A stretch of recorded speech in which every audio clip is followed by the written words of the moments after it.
Hi everyone, Sharon here with Max Senior Day 20. And the first thing I'm going to show you is a paper car. I thought Ishvan was kidding the first time he took me to Hungary and he said, "Oh, there's a paper car." And I said, "What do you mean a paper car?" And he said, "They're literally made out of paper. And you can't find too many of them anymore, but I really wanted to show you one." And the neighbor next door had one. So anyway, I thought that would be interesting to show you. And this is an old radio that is in the upstairs part of Cousin Aggie and Latsi's house. And we stayed in that upstairs part. And this is out on the little terrace looking down on our rental car, which we're going to take back to Vienna tomorrow, and the city of Miskolc. And then this is another view of the upstairs. And our first stop was to this castle that has a lot of history, and they've really did a lot of work to rebuild this castle. You can see parts that are, old, but oh, and these are horse chestnuts, and they are everywhere. Actually, they're everywhere all over Europe, but especially in Hungary. And this is Kazanagi and Ishvan walking down towards the castle.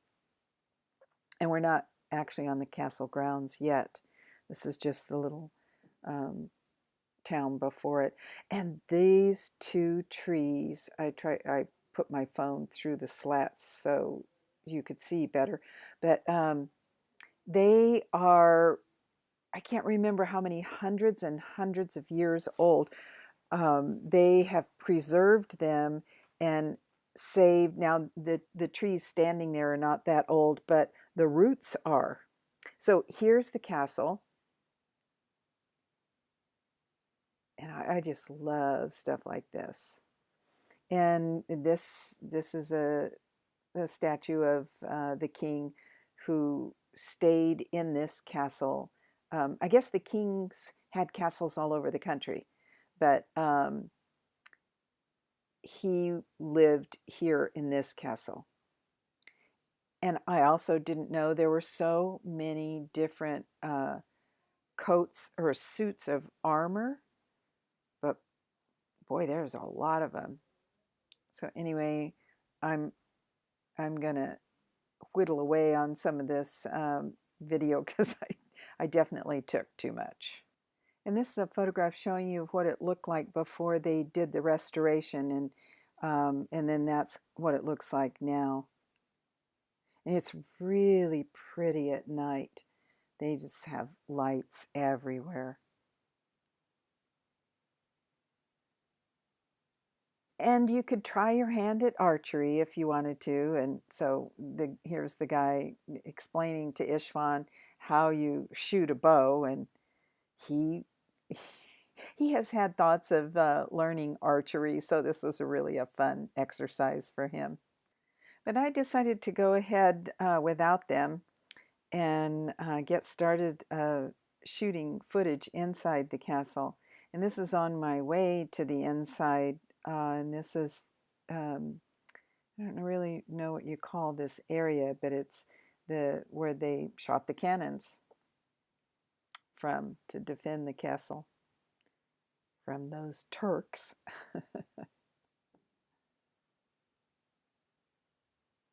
And I think these are the original old walls.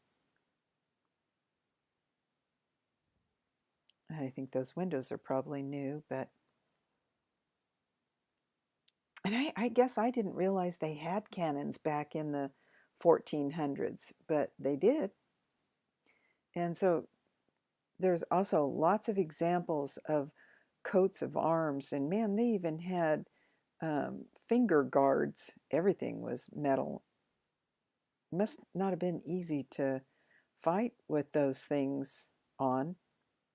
And this is the layout of um, the castle, the different floors. And then I heard what sounded like bagpipes, and I didn't know that Hungarians had bagpipes, but they did. They didn't call them bagpipes, but and they had this girl dancing, and so let you hear a little bit of it.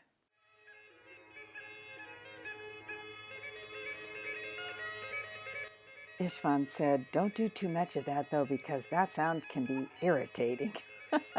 I love bagpipes though. And here she is teaching an Asian group how to folk dance. And this is an up close shot of the actual musical instrument. So back to the castle. And you can see that part in the middle is old.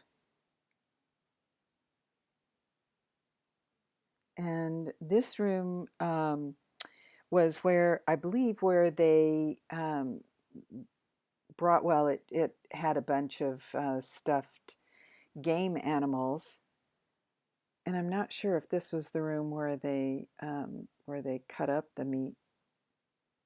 That might be further on, but they were big in archery and very good at shooting from horseback also. The Hungarians were actually noted for their riding skills, and the hussars still perform. And this was the pottery display in one of the rooms, and very much like the pottery that we saw yesterday. And those visitors really got into it. They're catching on.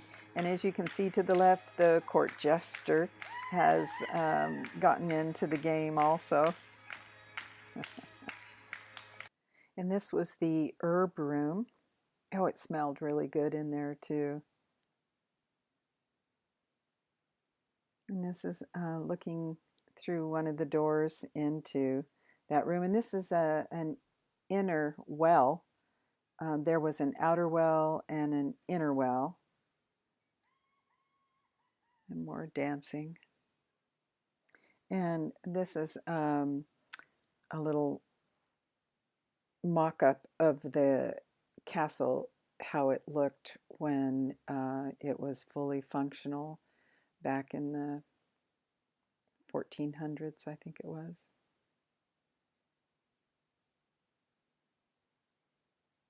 I'm so glad I didn't live back then.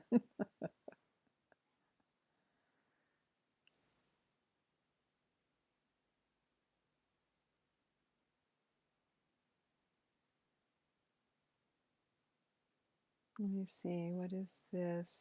Oh yeah, this is the chapel. Very small, but very sweet.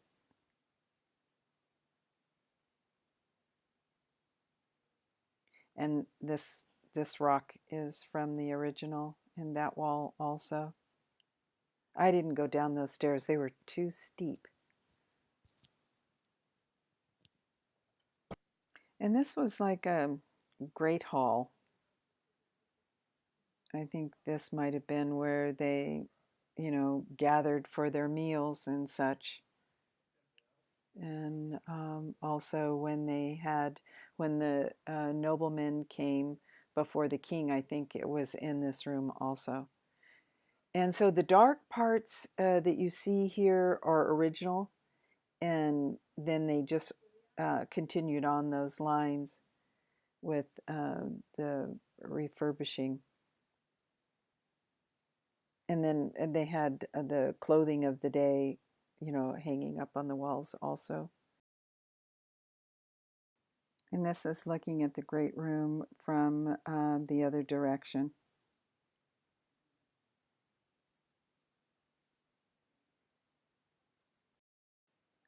And this room is directly above the chapel. I'm not sure, what the function of that was, but you could look down at the pews. And here we are looking outside, and more people had come to join in a little reenactment of some sort.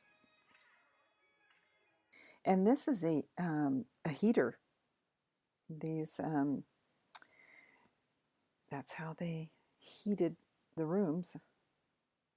And I love this old loom.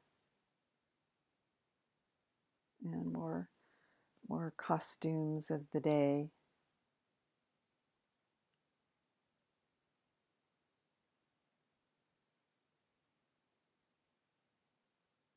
And I think the ceiling in this little alcove is original also. It was really pretty. I like that. I like that type of design. And this is a bedroom. And it looked like a full-size bed to me. So obviously the Hungarians didn't believe that if you laid down, all the blood would rush to your head like they did in Amsterdam. And then on the other side of the bedroom was the bathroom, and this is it. And that's the bathtub.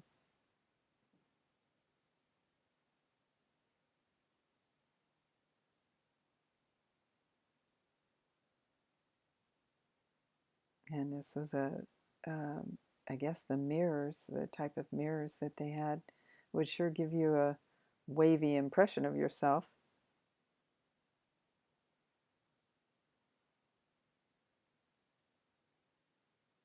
And then they could look out the window to the courtyard. But actually, that was a door that they could go out. And as you can see, they've made some sort of a restaurant up there. And here's a sweet lyre or harp. I think they called them lyres, though. And those are the towels that was next to the bath. And here's some more original rock. And this was a saddle. Very different from our saddles today. Deer heads. Oh, this was how they made coins. And so Istvan wanted to give it a try. They had a press, but you could also do it by hand. So Istvan wanted to give it a shot.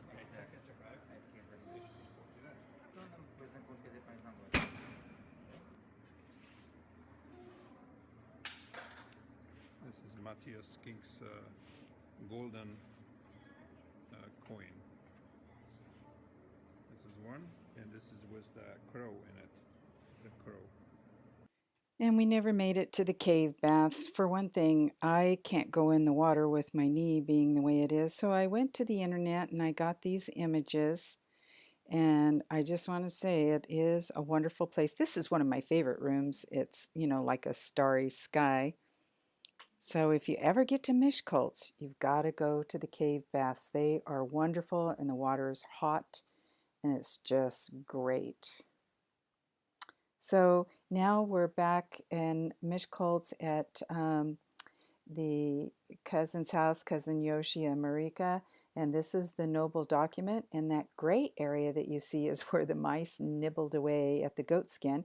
And this thing down at the bottom is it was the seal. It was made out of wax. And this is Istvan's cousin Yoshi was showing Istvan birth certificates of his grandparents and great-grandparents and their wedding certificates. So that was a real thrill to Istvan. And Marika, not only is she good at growing orchids and violets, oh my gosh, she does this beautiful, intricate beading work that is just exquisite. That was Augie trying one of them on, but I just wanted to give you, a visual image of this work, and it's all traditional stuff. And oh, this is palachinta, and boy, is it good. And Istvan's going to demonstrate how you eat it. You smear a bunch of jam on it, and then you roll it up. And it's fattening, but boy, it's delicious. And this is a photo of our wonderful Miskolc family. It was taken a few years ago, but oh God, I love these people. So that's it for day 20. And tomorrow we take the car back to Vienna and drop it off. So I'll have some video of Vienna for you. Until then, bye-bye.